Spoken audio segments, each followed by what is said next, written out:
as you know, thousands of dollars is not something that we can afford typically.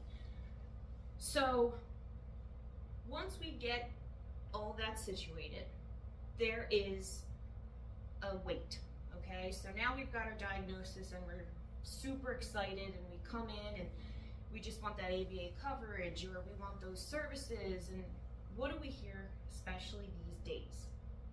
Wait list, wait list, wait list. And so the wait list is infuriating, frustrating, but on my end as a provider and not a parent, I can see it.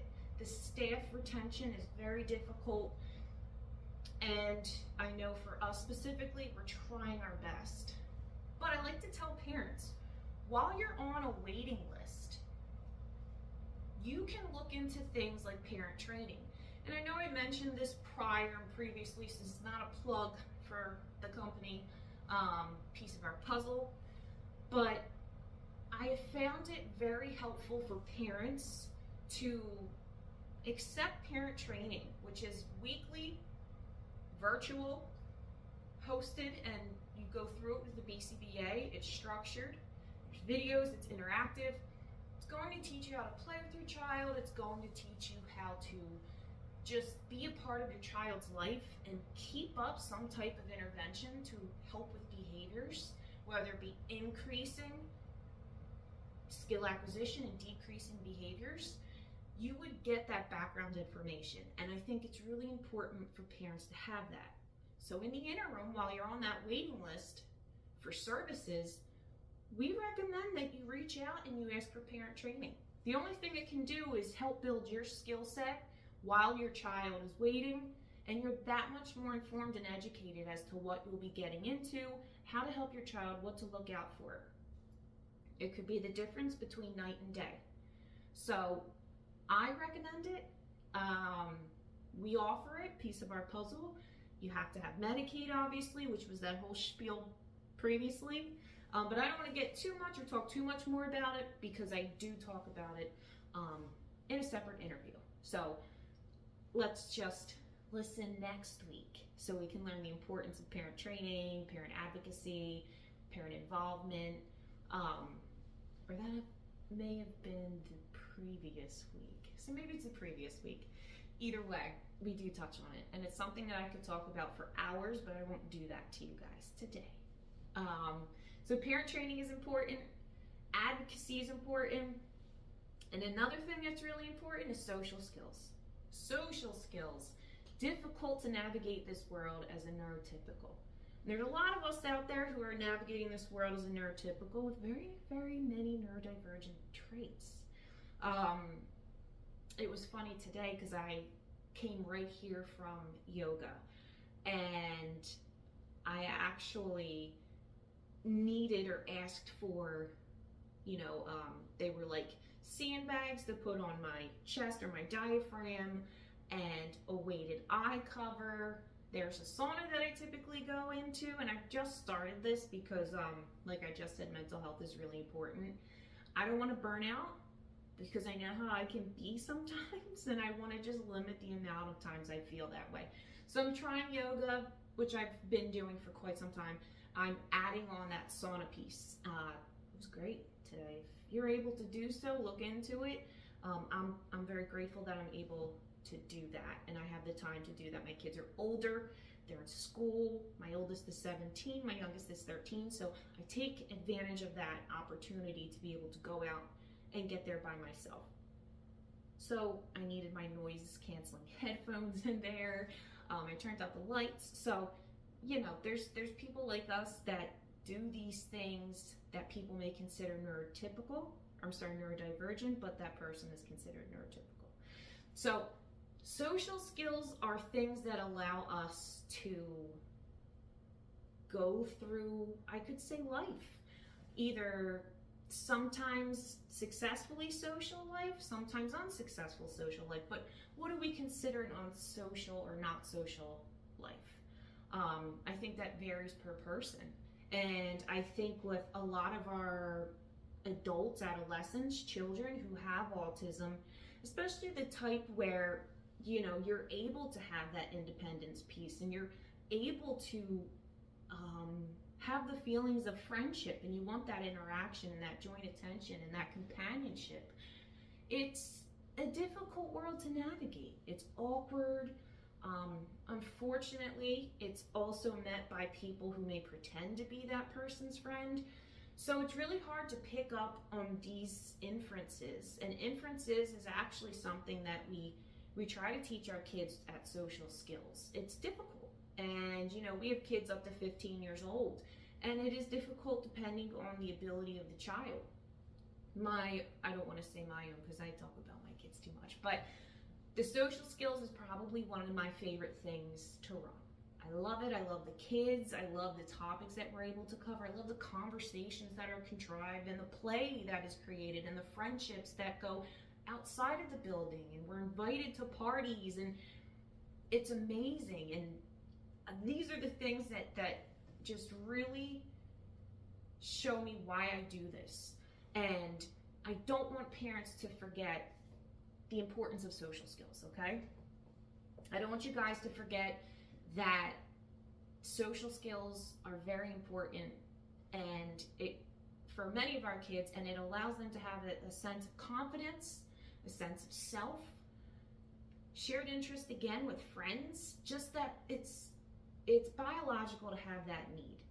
And it may progress from a young age where you can see that they want friends, your children, or it may take forever. They may be late teens, they may be adults when they realize it's getting kind of boring just talking to the same person, whether it be a sibling or just talking by myself and just playing video games. So let's find friends to play video games with.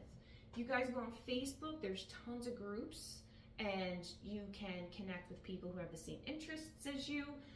There's people that meet up at the arcades and card shows and Comic-Cons, and don't forget it, okay? Don't forget it. I have seen the change in life that children have come to see when they grasp the social skills that they're comfortable with. And again, some people might be comfortable without that friendship. There's nothing wrong with that. The way we live our lives is the way we want to live our lives. And so I think it's very important to remember that. I think it's very important to not judge people in the way in which they prefer their social life. So, you know, that's something that, again, us neurotypical people can work on as well. It's funny because my son, I've said it before, is very literal. They both are. And one thing that they hate is hinting. When you throw some hints out there to maybe, oh, there's, you know, I really wish that there was a way that you guys could get that closed down here. You know, just hinting for them to do things. Or the biggest one was when you're on the phone trying to allude to the fact that you want to get off the phone. I thought this was interesting.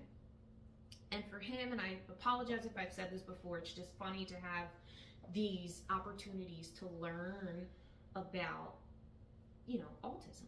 And so he always says, I need everyone to be upfront with me and honest. So when it's time to hang up, it's time to hang up.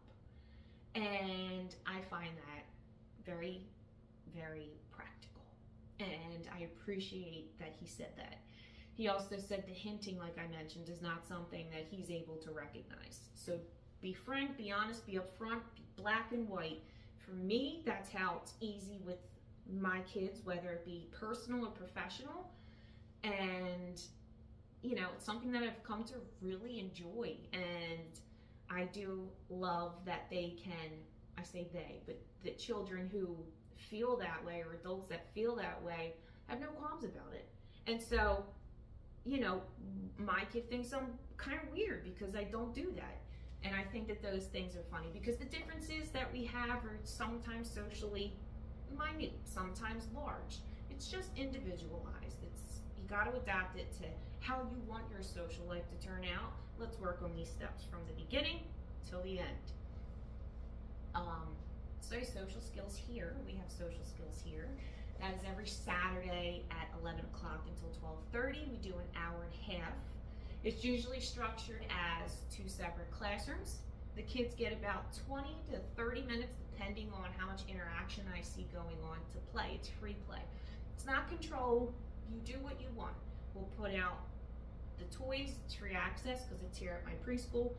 Arts and crafts, Legos, sand, kinetic sand, things like that, they get to choose. And then it's encouraged they play together, and that's what we're there for, is to help with that.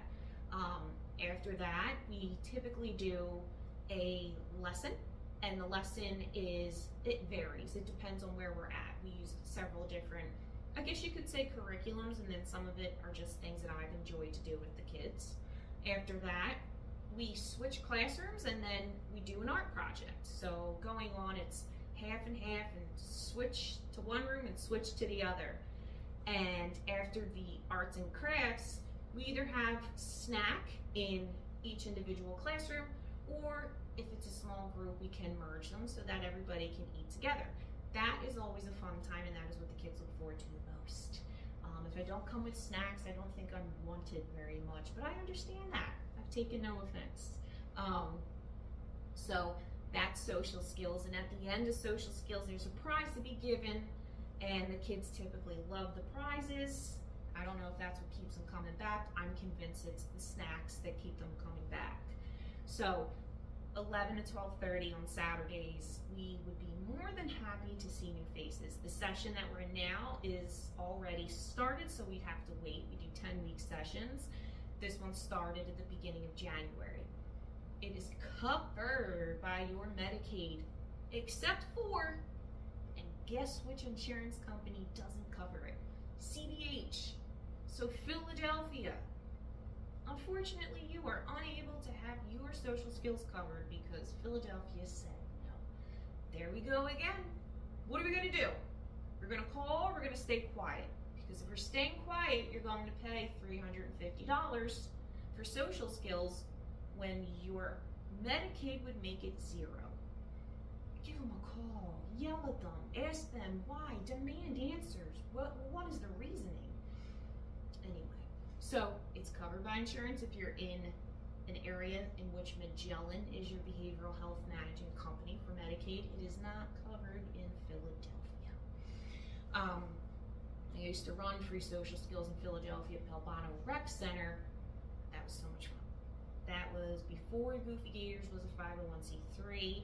That is when I just had people come and enjoy a story and a craft and a snack, and it was fun and quick. And some of those people that had gone there, they are still part of the Gators, and that's great. That's amazing, because there's some that have grown up with my kids and are the same age, and I just think that's amazing to have met so many people so far. And I can only hope that we keep doing this, and I can only hope that it gets better and better. And again, I am beyond grateful and thankful that you are allowing me to spread this information, and that you trust me enough to spread this information and be a resource to you. I am always available. Whether I get back to you right away or not, it's a different story, but I will always get back to you. Message me, email me. What is your question? What do you want to see? What do you want to hear? I create programs and I talk on topics that you want to hear. Not me, you. This is for you guys.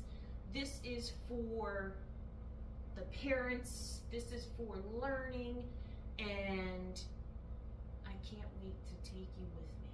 I can't wait to learn more, and I'm just excited. Again, this isn't something I've done before. It's not my forte, but I'm starting to really enjoy it, and I hope to see you